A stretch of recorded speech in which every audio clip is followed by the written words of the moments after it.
Moreover, right, Junior continued to say, you know, we don't have to go there anymore, meaning to the United States, right? That's what I want to tell you, right? I don't even want to go to the United States, right? That's the wickedest thing about being involved in the scam. Because what do I really want to go to foreign for? What do I really need to go to America for? So these comments frame the understanding of what is reparative about the scam and ultimately what qualified as reparations, namely the mitigation of the United States allure and the ability for Jamaicans to consume it all the same. Moreover, Junior asking how he would want to come to foreign or go to the United States as opposed to go to foreign could be read as a psycholinguistic determination of his already being in foreign on the basis of his improved material circumstances provided by the scam. Meaning, what makes America America, right, for a potential immigrant? It is access to, right, opportunity and, to some extent, material things. And here was a way in which they found those two things. They satisfied that desire whilst remaining in Jamaica.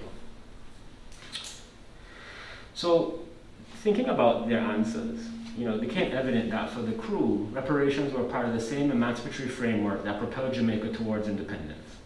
It was for them a framework of sovereignty, right? The ability to do, the ability to impact one's own desires, right? There was something familiar yet radical about this particular reparative logic, right? Which is surprising when considered alongside what we might think of as the conventional formularies for reparations.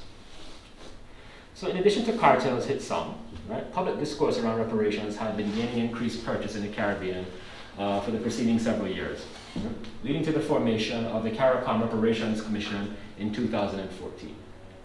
So CARICOM, the acronym for the Caribbean Community, is an organization promoting economic integration and cooperation among the member states of Antigua and Barbuda, the Bahamas, Barbados, Belize, Dominica, Grenada, Guyana, Haiti, Jamaica, Montserrat, St. Kitts and Nevis, St. Lucia, St. Vincent and the Grenadines, Suriname, and Trinidad and Tobago. I have to name all of them because as a Jamaican, we have what we call small island bias. The lesser islands? You know, I mean, Nevis. Anyway, let me stop being disrespectful. I love the Caribbean. Okay. So the Caribbean Reparations Commission, right, or CRC, emerged out of the 34th regular meeting of the Conference of Heads of Government of CARICOM. Renowned Barbadian scholar of Caribbean economic history and reparations advocate, Sir Hilary Beckhams, wrote the 2013 text, Britain's Black Debt, Reparations for Caribbean Slavery and Native Genocide, which proved to be influential enough to inspire a proposal at that year's CARICOM meeting to begin a program of inquiry into the case for the United States, the United Kingdom to pay reparations. Beckles asserts that Caribbean citizens believe that reparation case should be brought against the British or the British state for its crime against humanity committed during its slave regime and the century of racial apartheid that followed. Beckles further claims that there is a causal link between the injurious and harmful experiences of African descendants across the Caribbean and the crimes of slavery. Beckles argues that a case for reparation should be made against the UK, as well as a number of institutions that include insurance companies, banks, and the Church of England, all of which Beckles claims directly benefited from the trade in African slaves to the Caribbean and their enslavement in the British colonies. Beckles identifies these institutions because their contemporary existence has been made possible on the returns of their involvement in slavery.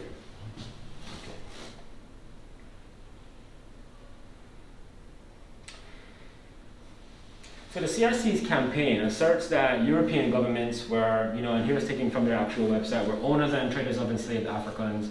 They instructed genocidal actions upon indigenous communities. They created the legal, financial, and fiscal policies necessary for the enslavement of Africans. They defined and enforced African enslavement and native genocide as in their national interest. They refused compensation to the enslaved at the ending of their enslavement. However, they compensated slave owners at emancipation for the loss of legal property rights in enslaved Africans. They imposed a further 100 years of racial apartheid upon the emancipated, which we can call colonialism, right? The colonial period, post-emancipation but prior to independence. Imposed for another 100 years policies designed to perpetuate suffering upon the emancipated and the survivors of genocide. And lastly, have refused to acknowledge such crimes or to compensate victims and their descendants. Right, so here is the case that Hilary Beckhams and the CARICOM Reparations Commission are trying to make to the UK. All right, so there's a 10-point plan, and I won't go over it. However, broad programmatic responses like the CRC's, 10-point reparations justice program and some other things that are happening here in the United States and in the state of California, which we could also talk about, have been common in recent and popular proposals for reparations. Right? Within African American context, lawyer, author, activist, and founder of Trans-Africa, Randall Robinson, a couple of decades ago, wrote The Debt, What America Owes to Blacks, calling for a national trust that would recognize and compensate for the centuries of not only slavery in the United States, but also Jim Crow segregation and the consequent discrimination-induced experiences of social, educational, and economic disadvantage faced by African Americans. Robinson's thinking around reparations was influential in what is arguably one of the most recent and prominent treatments on the matter, which is Ta-Nehisi Coates' 2014 piece in The Atlantic, The Case of Reparations. Right? In that piece, right, Coates traces through a long moral arc a similar legacy of disparity found in policies of housing discrimination, bombings, and lynchings for which African Americans were owed a debt. And while his essay refrains from offering a clear proposal like Beckles and Robinson, Coates does point his readers to the possibility of appropriate remedies found in H.R. 40, the Commission to Study Reparation Proposals for African Americans Act, a bill that has been regularly introduced by Representative John Conyers for decades, and is still trying to make its way to the floor. So in the same spirit, the CRC calls for remedying the chronic social problems and demands structural investment in areas of development that the organization believes go some distance in making the Black communities of the Caribbean whole. Right? So we're thinking about a comprehensive, collective, community-level, state-level investment as reparations. The CRC strives for a program of macroeconomic reparations through a comprehensive development program. Right? Reparations as figured by the CRC and groups like it, right, in the United States and elsewhere in the world, they function as a kind of quantification of redress for past wrongs, right? Which is an accounting of accumulated injustice for which appropriate former colonial powers are responsible.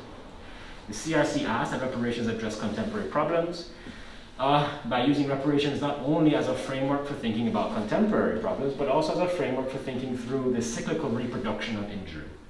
Reparations then represents a particular set of relations between parties, specifically on the basis of the relationship of the past to the present.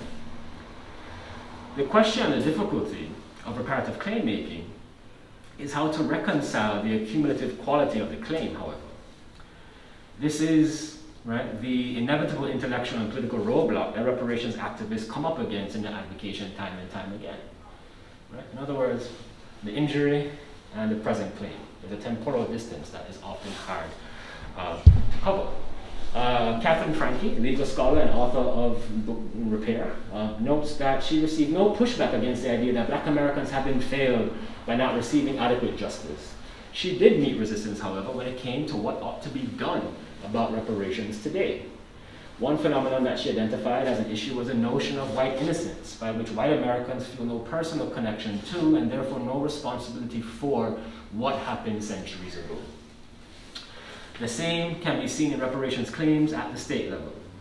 The United Kingdom and other European governments, for instance, have based their refusal to acknowledge or offer compensation for their implementation and participation in the slave trade based on the notion that enslavement was not a criminal act at the time. It's bold, brazen, but for them logical.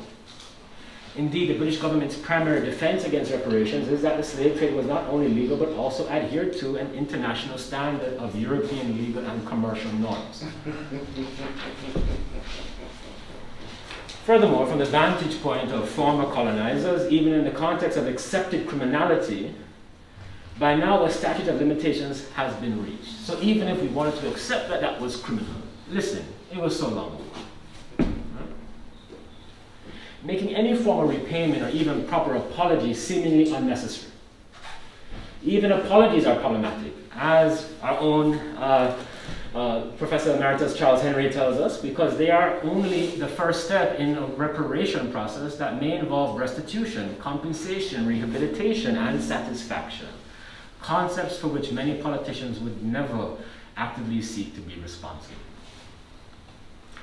This point was, borne out by the fact that demands and claims of the CRC appear to have been, at best, entertained, but in fact, effectively disregarded. And we see this if we view the 2015 statements of former UK Prime Minister David Cameron just 1 year after Beckel's visit to Parliament.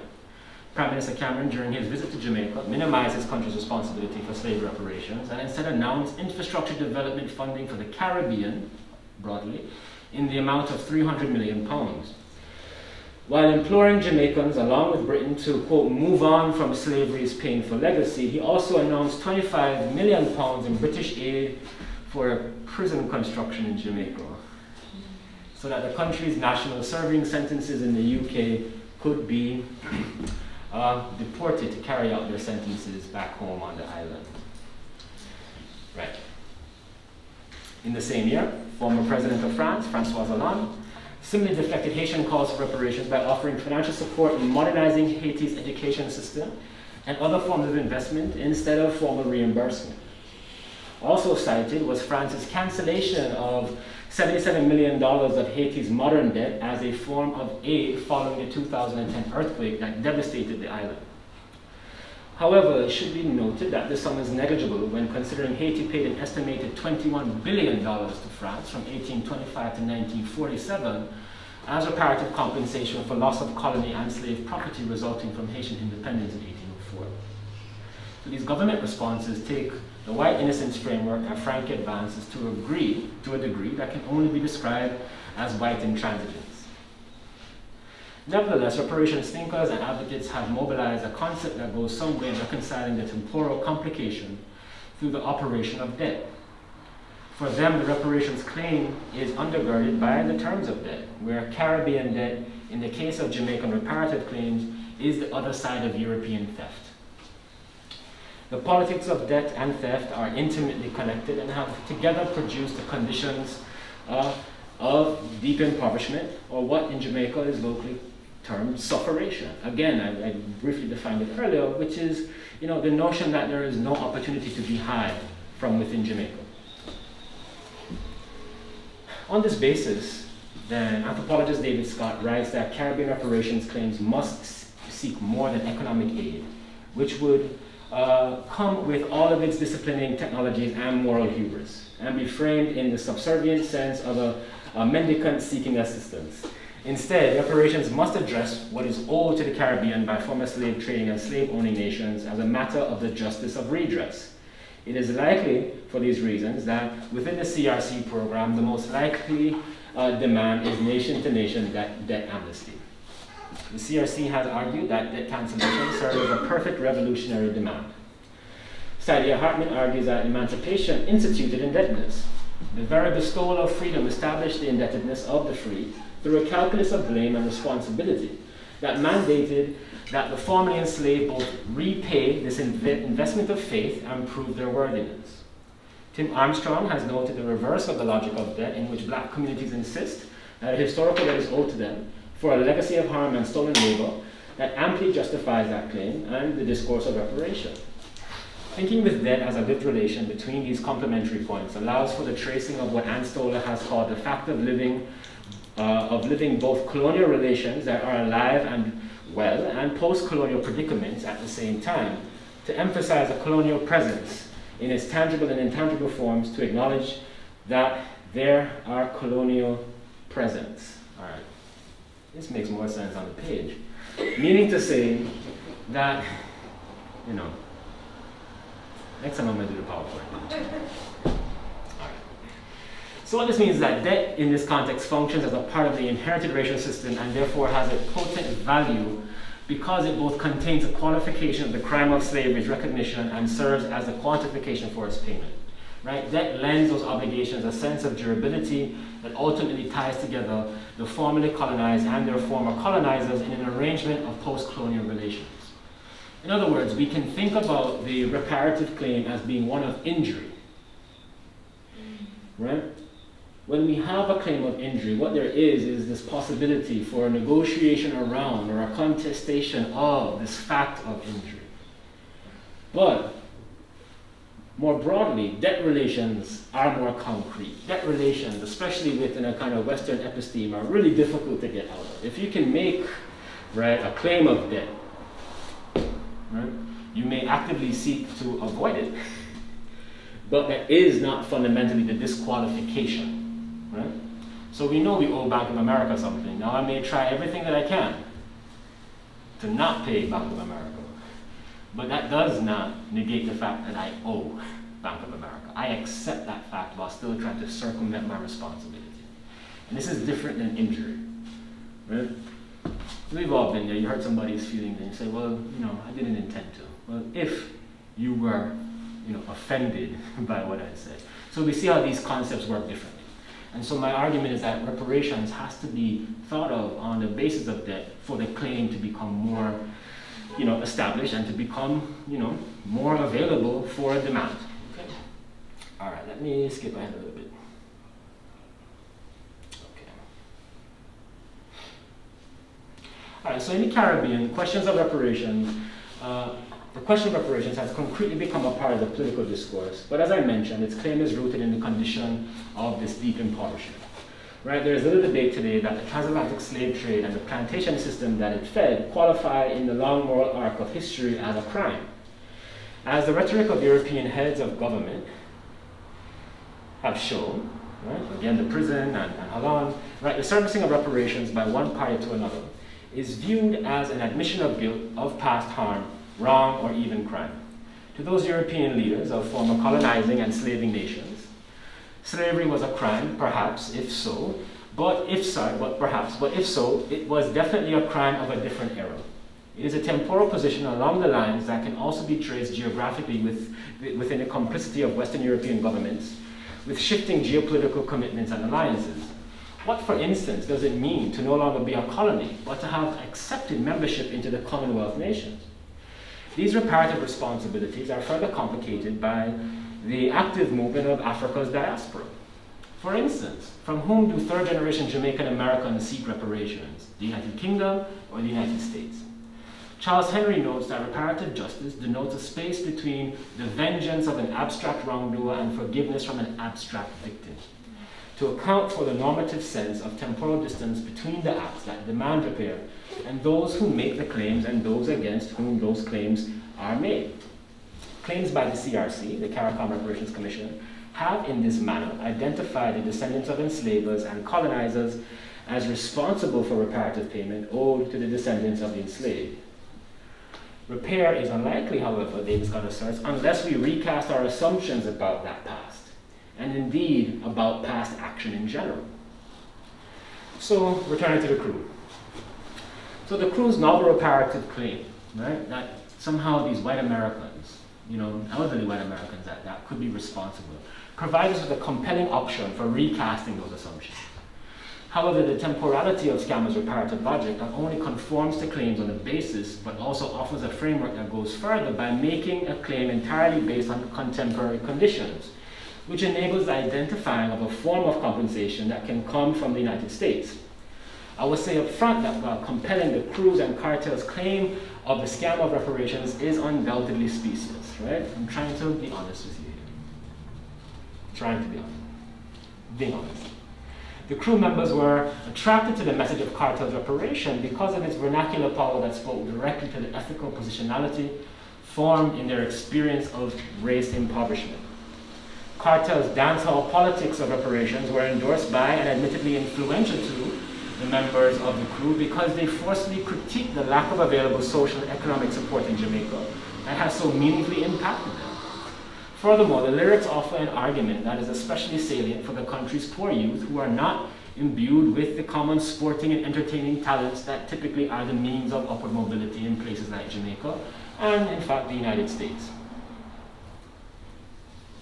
Scamming is viewed then as, the song implies, and I promise I'm going to play it for you, as a justifiable practice given the economic environment.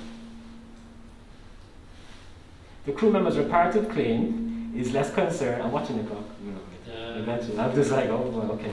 Right? The crew member's reparative claim is less concerned with injustices of slavery than with the explicit poverty that they and their community currently endure. I'm going to say that again. Right? The crew member's reparative claim is less concerned with injustices of slavery than with the explicit poverty that they and their community endure.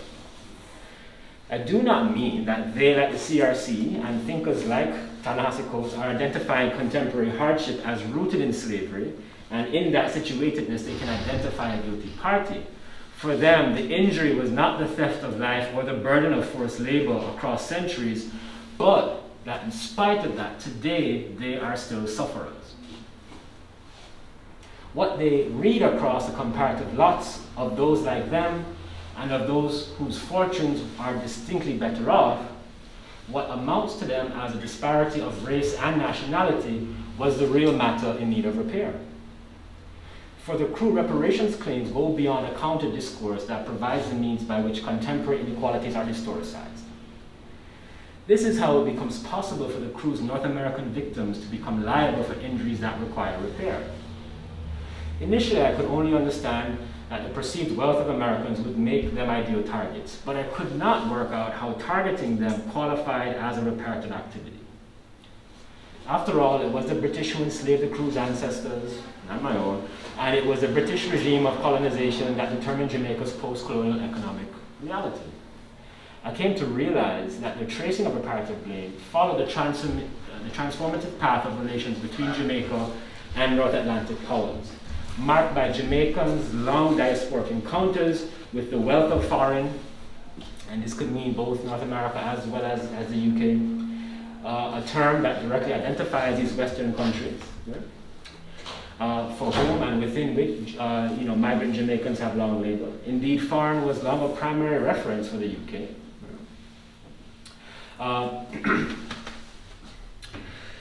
So foreign was a long reference for the UK, whose significance as that reference began from the inception of the British slave trade through Allied military conscription of Caribbean subjects during the 2 World Wars and the opening of the United Kingdom following the passage of the 1948 British Nationality Act.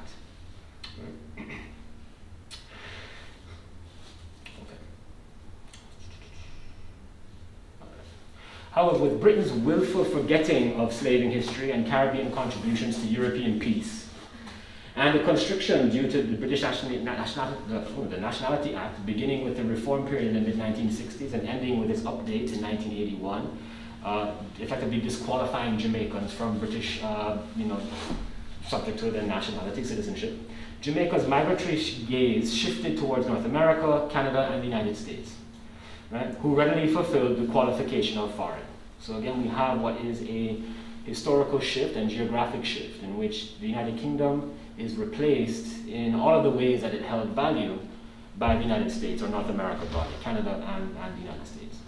Importantly, however, the United States holds these desired currencies for repayment. Right? So when I asked the crew to explicate on the seemingly complicated reading of race and restitution, again, the fact that white Americans could somehow be responsible for the reparations, Omar, with an unironic directness, remarked, "Are they not the same white people?"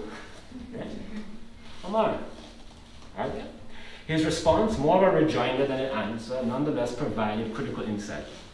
The reference to them, whose meaning lumped both the British and Americans, whites, together as foreign, evidenced the marked semiotic quality of racial disparity and accounting for the particular class-based reading of race in Jamaica, which amounted to effectively the fungibility of whiteness. Right? Whiteness could be transformed. Right? Whiteness could move.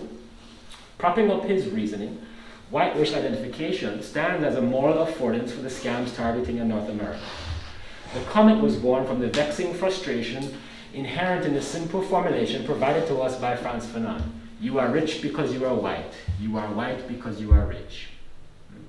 Instead, the crew was poor because they were black, and black because they were poor. This was their fact of blackness. Theirs is purely an assessment of today, a time and space in which their victims can be responsible. In response, the crew shifted their reparative gaze away from the nations from which CARICOM seeks reparations, former colonizers like Great Britain, and toward who they identified as a much closer and relevant contemporary site of iniquity, the United States. The move identified for them what Abiko Gray, Jamaican political scientist, has noted as a disjuncture between the misery and hardship of Jamaicans' lived experience on the island and the imagined experience of participating in the material well-being of America. The type of temporal configurations the scammer's notion of reparations engenders demonstrates the awareness of how the collapse of emancipatory futures frames our imagining of what justice entails. David Scott argues that the way we conceive of the temporal connection between past social and political ills and injury, on the one hand, and the horizon of possible futures of social and political repair, on the other, is no longer what it was because the past is no longer imagined as a time that can be overcome. So accounting for an ethical rationalization that skips across time and geography to transform Britain's transgressions into the United States is a genealogy that can be traced through the post-colonial custodianship of Jamaican exploitation, which has changed hands over the decades with the reorientation of British Jamaican trade and political relations to that of Jamaica and the United States. And this becomes particularly an issue in the kind of post-structural adjustment period. So beginning in the mid to late 1970s. The United States has become a site of engagement which produces not only notions of mobility and aspiration, but also transgression. Through the transference of that transgression's proprietorship, the scammers and the crew pliantly reasoned that the United States has acquired Great Britain's moral debts in a view which conflates race with a shift in geopolitical power and labor relations. Duane expressed this belief when he explained that England used to, but now the United States runs Jamaica. Right? The idea of the US running Jamaica was not an abstraction. It was formed from real experiences and through what Mimi Scheller calls the grammars of racial difference. Right? Encountered with Americans who make up over 60% of Jamaica's tourism market.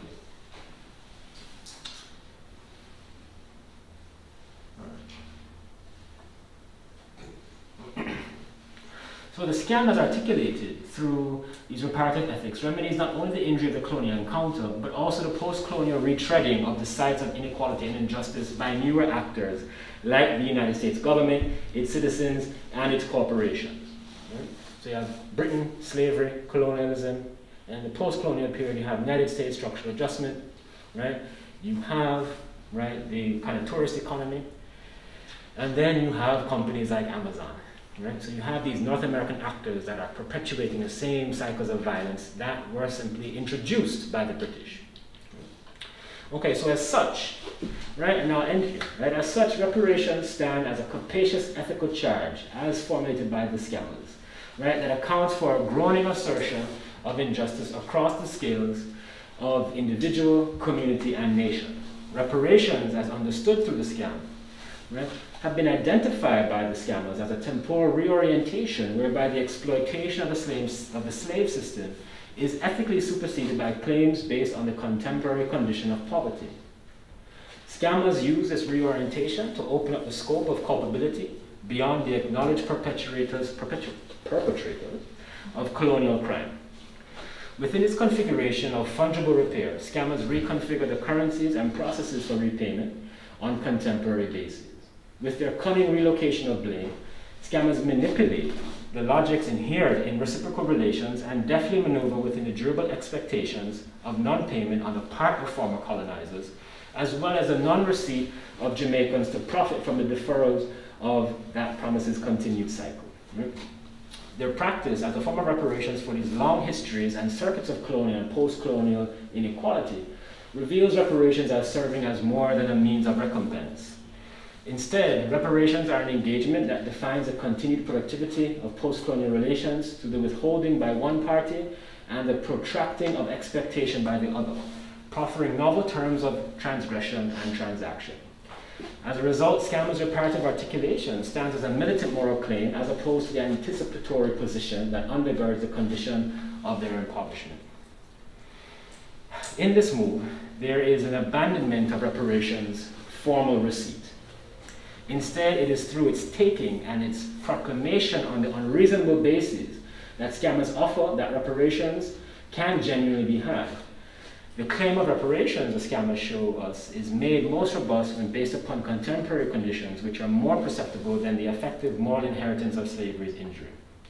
So it is important to note that scammers' claim to reparation through the scam is broadly supported in other contexts, and we can talk about some of those examples. Right? So to actually conclude, right, I take the unreasonable basis of the scammer claim seriously, right, in order to fully consider the possibilities for repair in the Caribbean. Especially because given the rhetoric around scamming and its inference of curious geographic references of repair in particular, right, of the United States and these other relations that come up, the scammer's reparations argument, if taken seriously, can proffer novel and perhaps insightful terms of long debated conditions for reparations. And I'll stop there. All right, thank you. The first is to understand why somebody was engaged in the activities that they're engaging in. And the second one as a conduit to actually understanding a larger issue that is actually going on in a geographic area in terms of a process of development. So if I go back, and I just want to give you a chance to answer this, the counterfactual.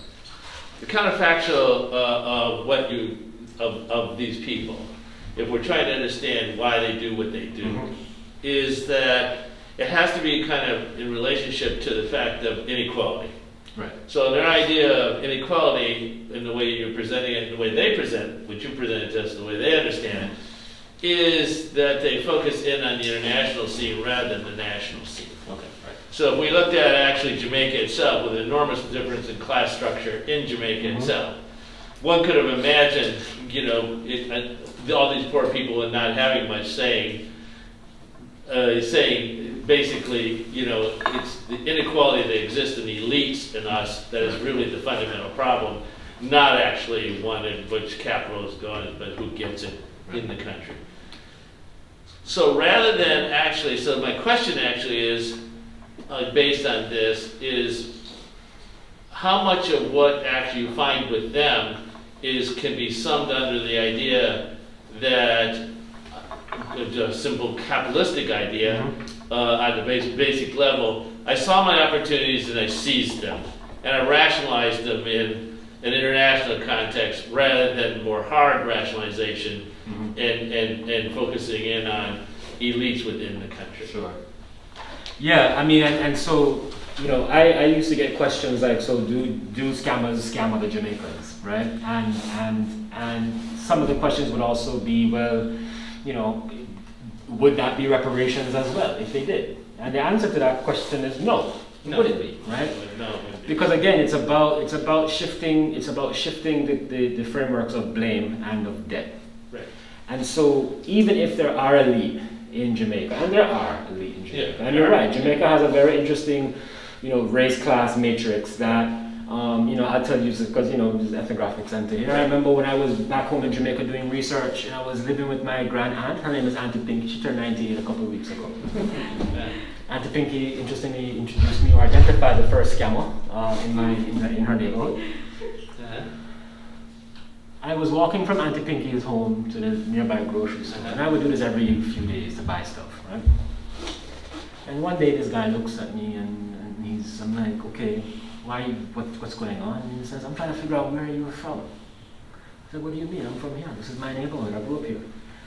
He's like, yeah, but every day I see you walking. And I said, what do you mean? He said, every day you walk here and you walk, you know, Jamaicans like to watch, right? And I was like, what does that mean? Why is that strange? Because you're brown, and brown people don't walk. Because in Jamaica, I'm not black, right? I'm brown. It's a distinct thing. Yeah. And if you're brown, you have money, at least enough money to pay for taxi fare to go where you're going. Right? There's no reason for a brown person to walk. It's a curiosity. And so I was a curiosity. I was out of place because of my motion, right? So there are elites in Jamaica, to answer the question. However, there is a broader political understanding in the country, right? There is what we can understand as a sovereign sense of nationalism in Jamaica, where all Jamaicans, irrespective of their class position, understand the circuit and Jamaica's placement in that circuit of global economics.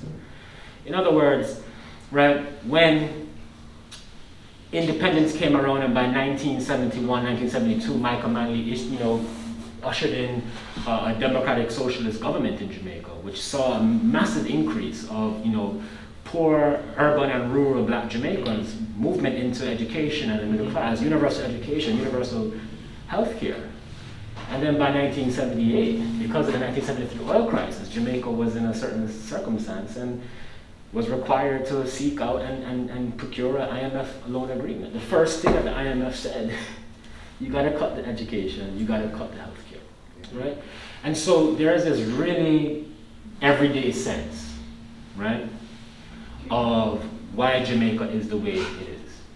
And going back to the democratic socialism, the reason why it isn't about the elite was because Jamaicans have a recent enough memory of upward mobility. Under a different political regime, right? And I mean that, you know, from a North American perspective, a Western perspective, right? Jamaicans did have opportunity. You could go to college and come out and get at least a civil service job. But today, right, alongside the scammers in the Amazon call center, are graduates of the University of West Indies, Mona and Kingston.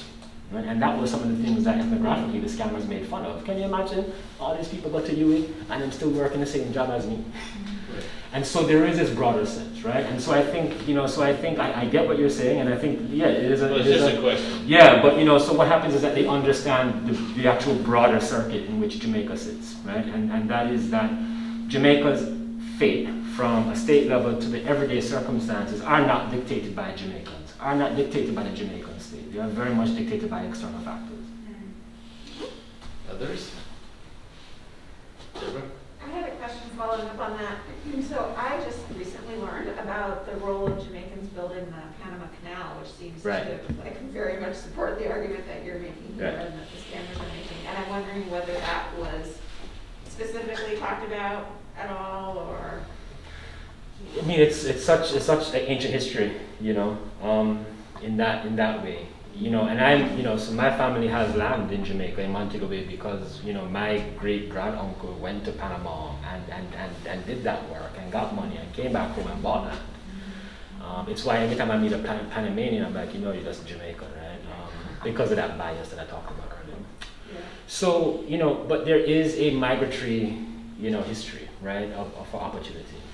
You know, this really exploitation. I mean, I think we could talk about the whole shipping industry, right. You know, being this extractive, like that labor made possible, the enormous profits.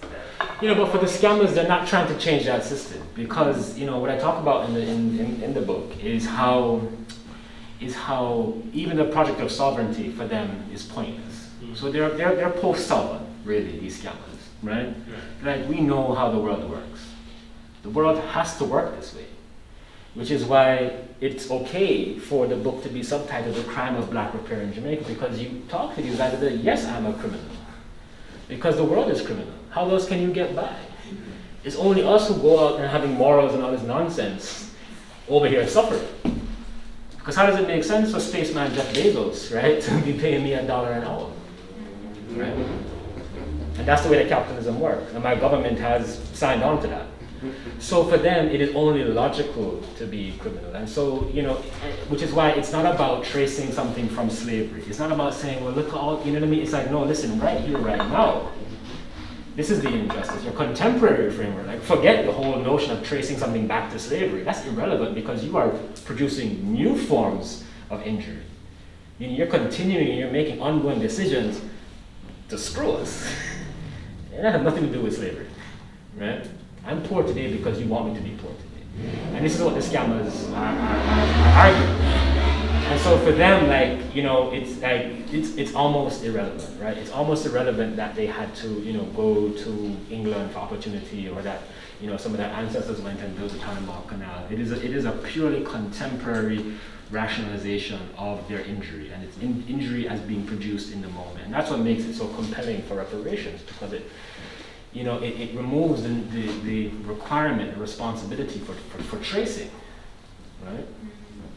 You know, I'm part of this California reparations thing here, and a large part of our job is to kind of tie contemporary inequality back to slavery.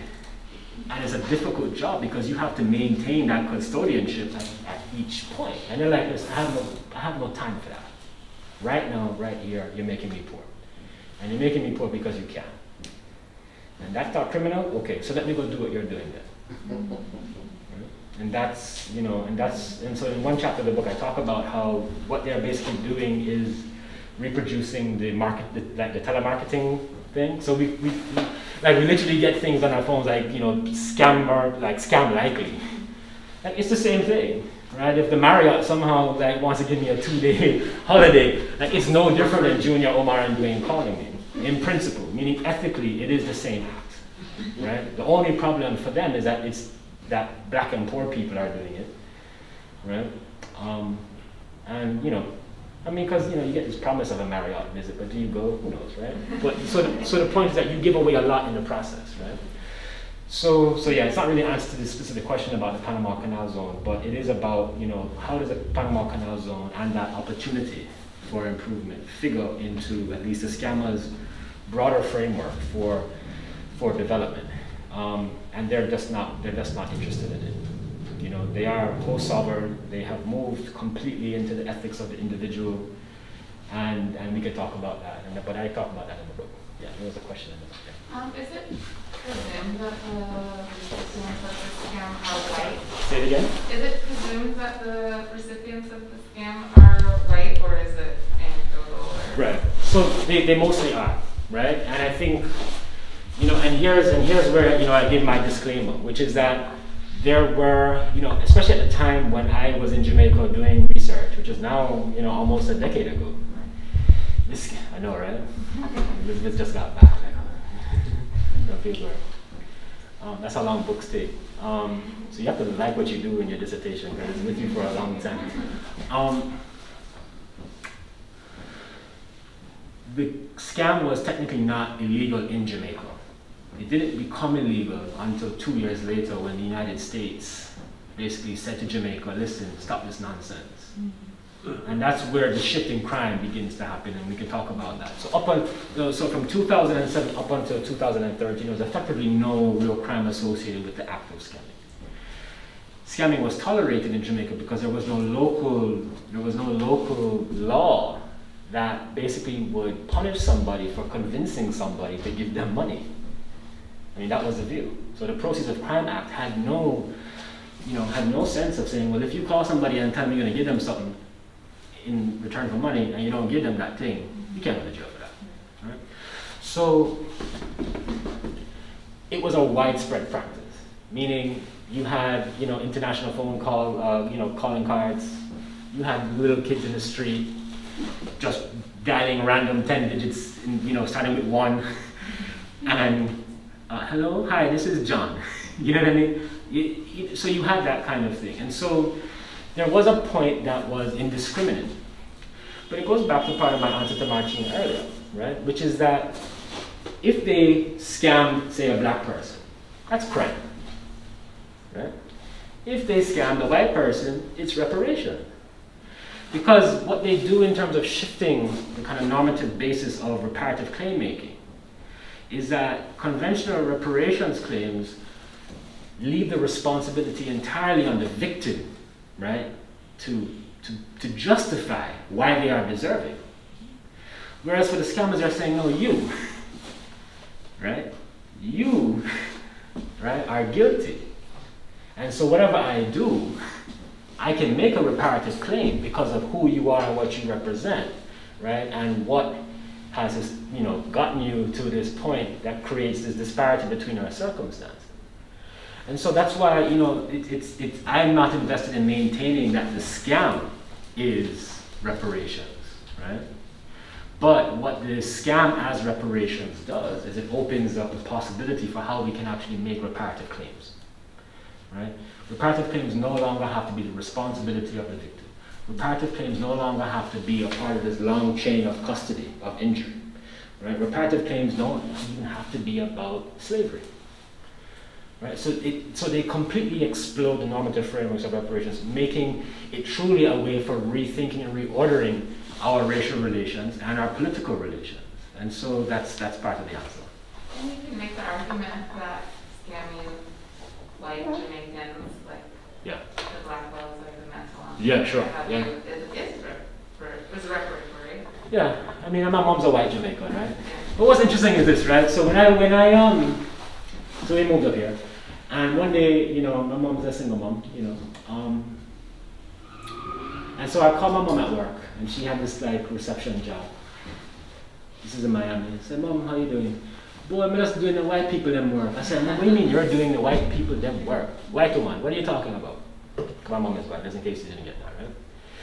So there was this interesting racialization of labor that my mother was speaking to, that even though as a white woman, she saw herself occupying, right, this non-white, subjectivity in that moment. Because she didn't want to be at work.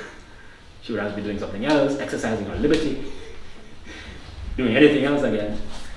right? And so yeah, right? And I think your question is really important when we begin to think about what we might think of as the kind of the conventional frameworks of reparations, right? So the Car Jarretts and so forth in Montego Bay, these 21 families that we hear about in Jamaica. Yeah, for sure, right? Yeah, no, I mean, there is, so there, but the reparations or the reparative framework that the scammers represent is not a foreclosure, right?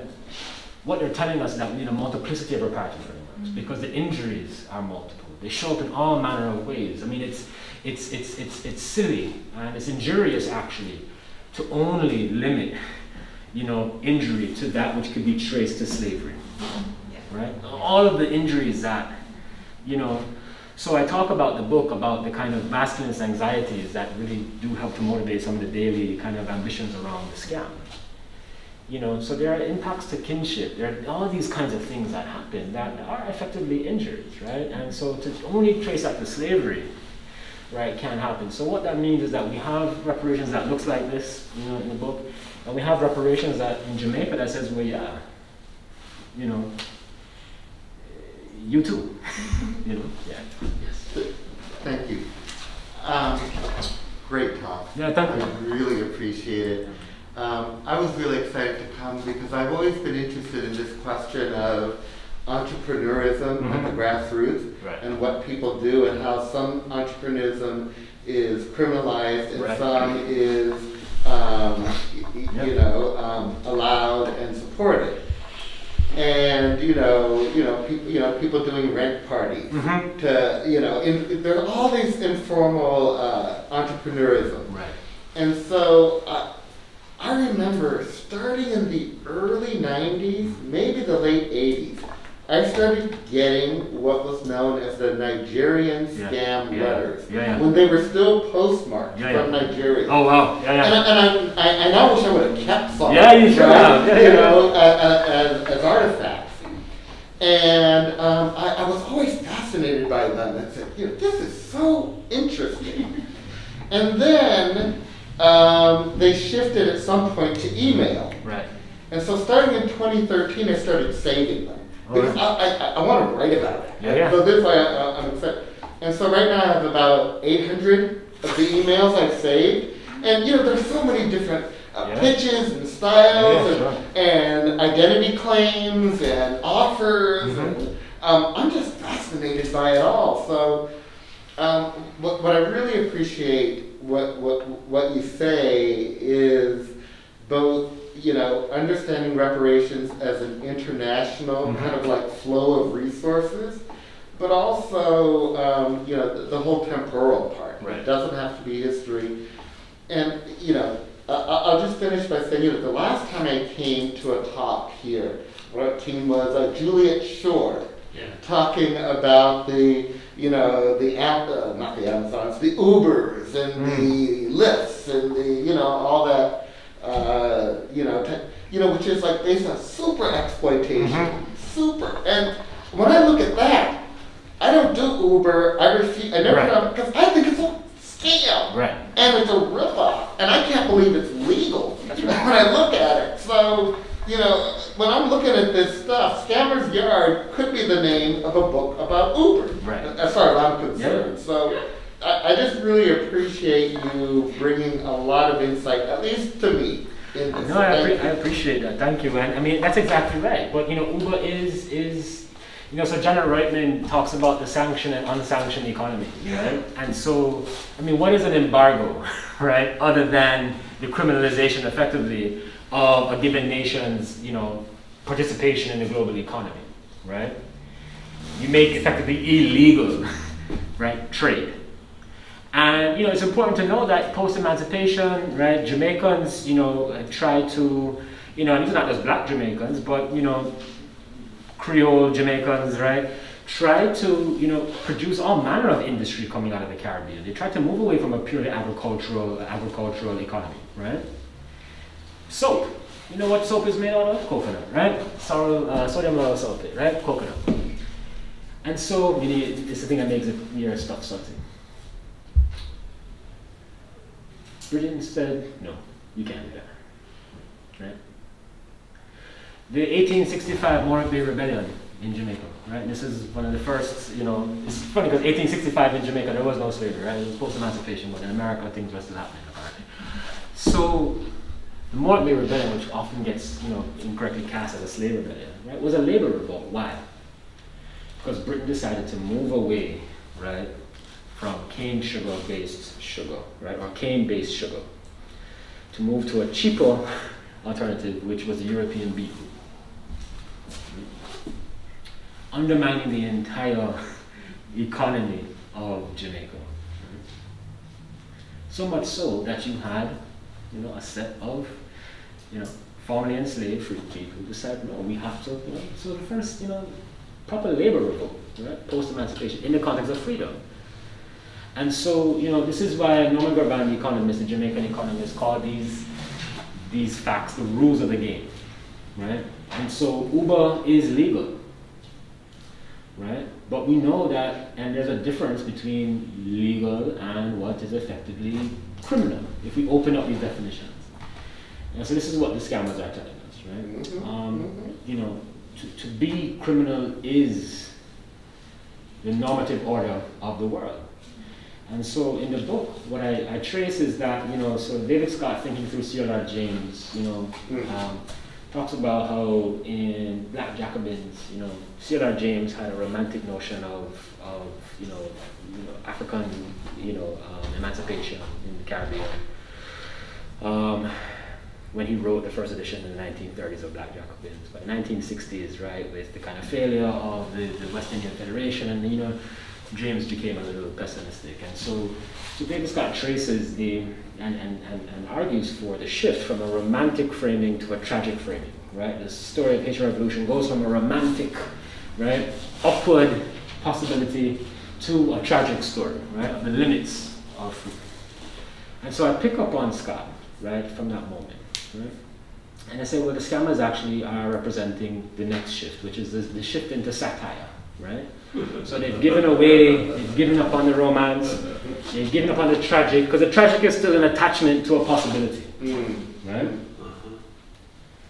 But they move purely into the modality, the genre of satire, to say, well, listen, it doesn't really matter, right? Because we've been enslaved, same thing. We've been colonial subjects, same thing. We've been entirely free in an independent state, same thing, right?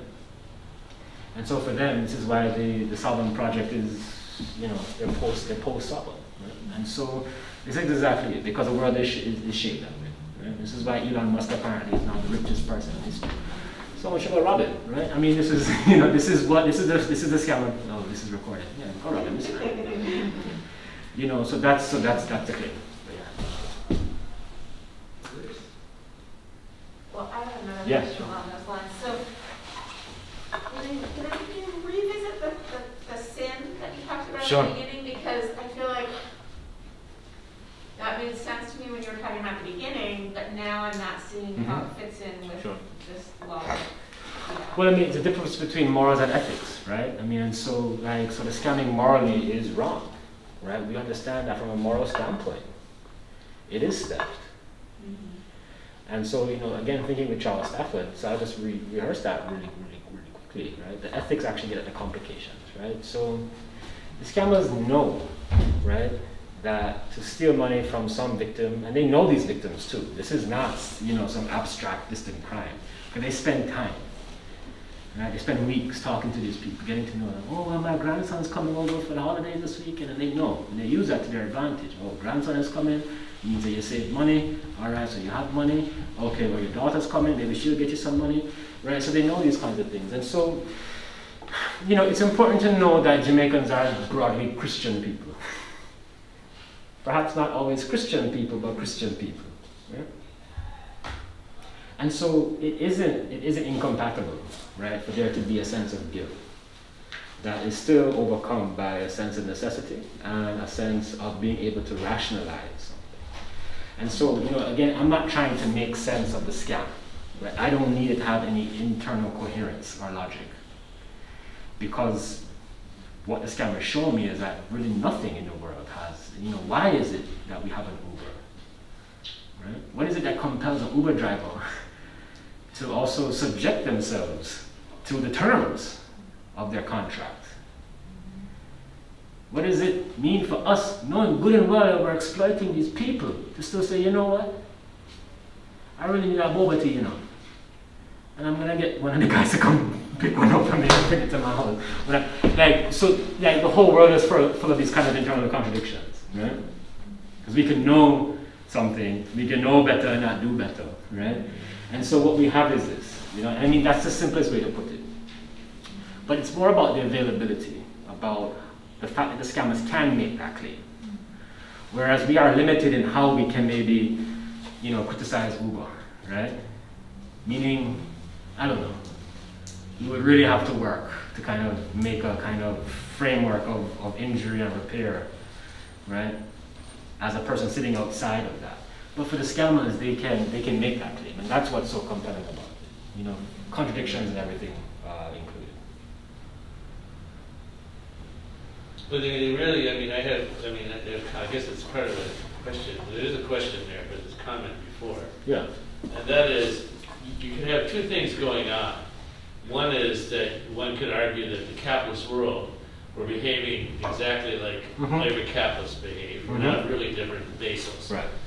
You know, and so that was my point about that. Is in my study of gangs, that's the way they would rationalize it. You know, how is it? I mean, the fact that it's something illegal is something that comes up out of legislatures, that politics about creating something legal that could be illegal at another point, and illegal could be legal at another point. So that's one area of argument. But what I find interesting about this is that that's not really what's used. What's actually used is a moral issue based in history. Right. In other words, so you know, in other words, I'm interested in the way they think about it. You know, not the other part that, you know, is a larger political question about reparations. Because the idea that they're actually engaged in is really not reparations in any way in which we would think about reparations.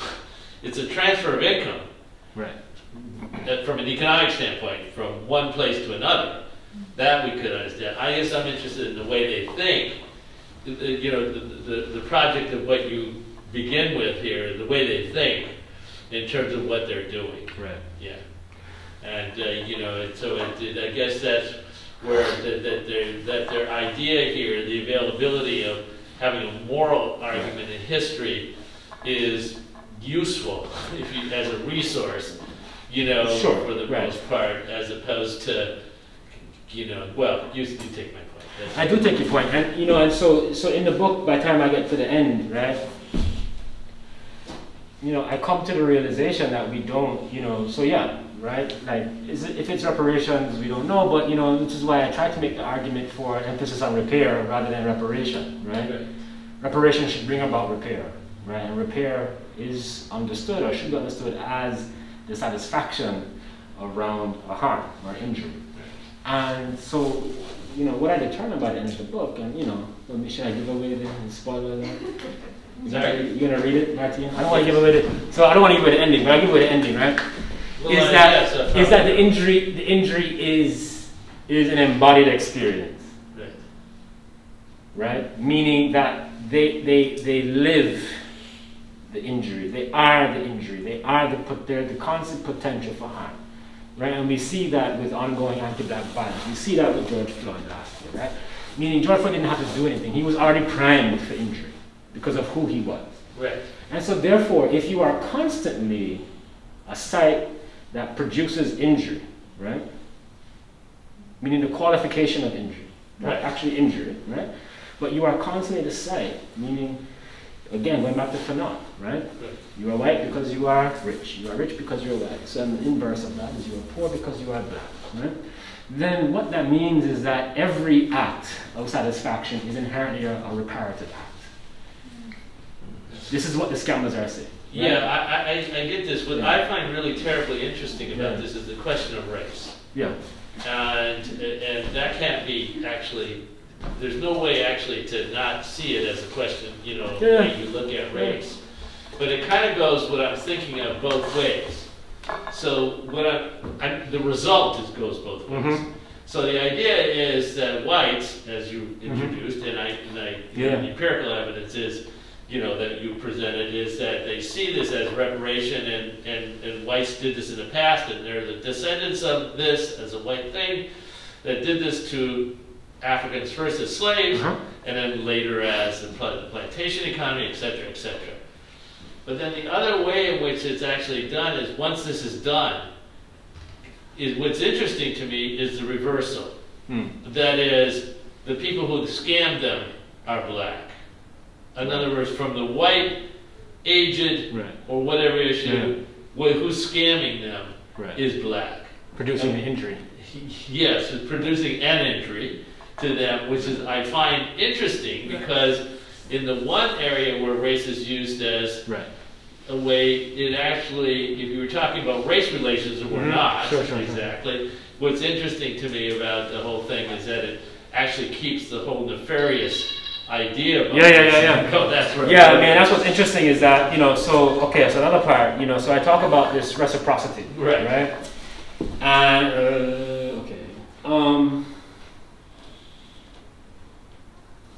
I mean, you're not talking about race relations exactly, so Well, no, but I mean, but I would say that it doesn't produce injury in the same way, right? Because of what I introduced as the fungibility of whiteness. So those people are, even if they don't see themselves, just like I have no relationship to George Floyd, right? Right.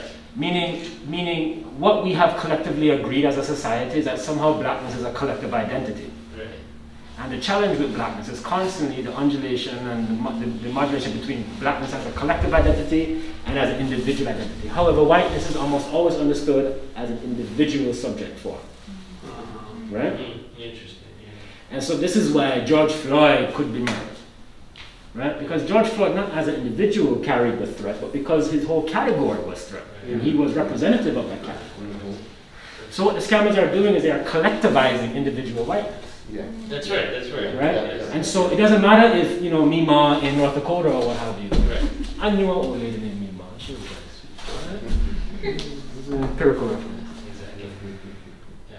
Did or didn't have anything to do with what's happening. Mima represents, right? Yes. That collective whiteness, which society has, up until the scammers introduced this novel framework, allowed to be individualistic. Right?